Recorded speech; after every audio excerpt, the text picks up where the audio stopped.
come closer. So, what I have for you today isn't a history. Not really. It's more like a collection of whispers, of scorched fragments I've pulled from the archives. We're piecing together a life that was meant to be forgotten. This is the legend of the self-legislator. You could call it a biography of a ghost. This single line, this is pretty much all we have of her origins.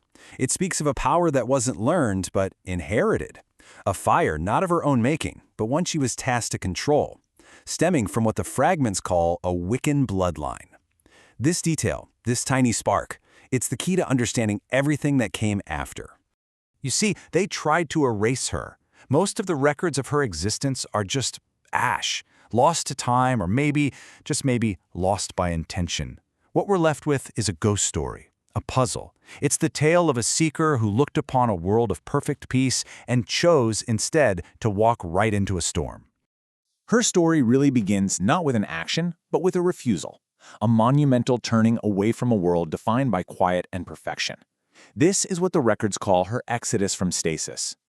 Okay, what's so fascinating here is the stark choice she faced. On one side, you have the world she abandoned, the valley of unqualified repose. Just try to picture it, a cold, sterile perfection, an architecture of stasis filled with what the texts call last thinkers, people who are just content to blink in satisfaction. And what did she choose instead? The abyss, a churning sea of chaos, the raw, violent, hurly-burly of life. But here's the thing, she didn't see destruction there. She saw the raw material for her own creation. But why? Why make such a radical choice? Well, the records suggest it wasn't a choice, not in the way you and I think about it. It was an impulse, something called the lightning of the forbidden, an insatiable fire deep in her marrow, an inheritance from that seething lineage we talked about. It was a compulsion to move, to break, and ultimately to become. But just leaving the valley? That was only the first step. Now she's adrift in the abyss, and she has to learn to fight. Her weapon, though, wasn't going to be forged from steel, but from shadow itself. And this brings us to the second phase of her journey, the hammer and the echo. And this really begs the question, right? How do you train for the abyss?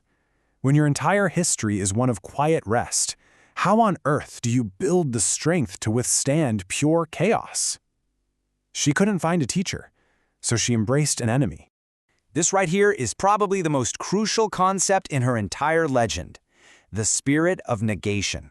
Think of it like a cold shadow that's always following her, a force of constant contradiction, of constant friction. But instead of fighting it, she embraced it.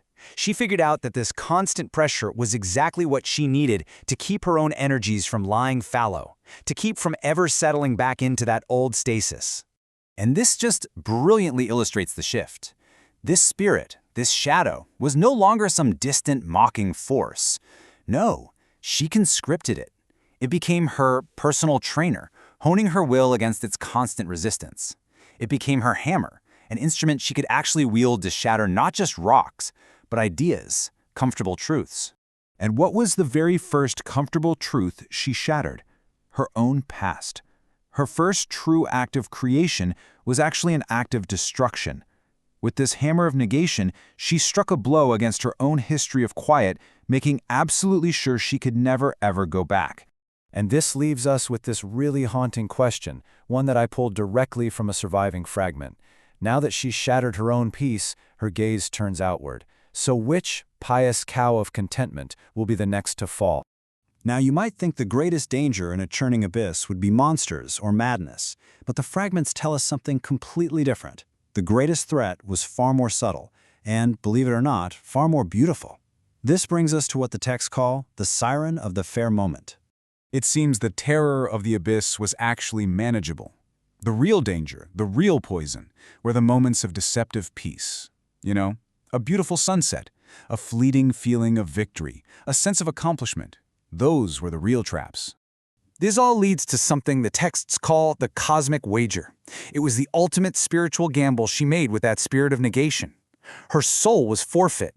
Her entire journey would end in failure if she ever found a moment so perfect, so beautiful, that she uttered a single forbidden word, stay. To wish for a moment to last forever was to fall right back into the stasis she had fled. So her survival depended on this constant vigilance. She had to learn to recognize what the texts call the poison of weariness. She had to actively reject the comfortable rest that satisfies the herd. And most importantly, she had to maintain the tension in the bowstring of her will, always aimed forward, never, ever allowing it to sag back into the comfort she had so violently escaped.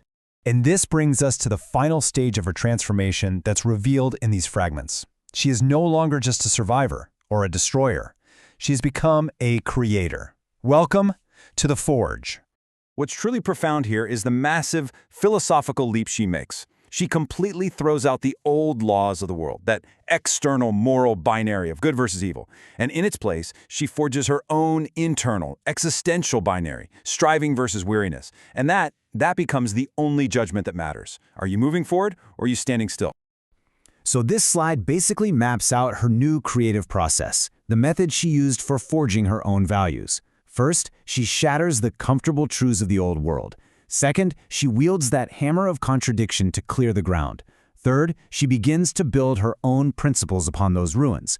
And finally, she aims her arrow of longing toward some unknown future. So what's her new creed, her new belief system? It's this. Her redemption, her purpose, it isn't found in reaching some final heaven or utopia. No, it's found in the endless, difficult, and beautiful process of striving itself. The journey is the destination. And that is where the records fall silent. The pages just turn to ash. We are left with this final, provocative question. Her structures are unwritten. Her future is completely unknown. All we know for sure is that the striving continues. So the question this whole legend leaves for us is, what then will she build?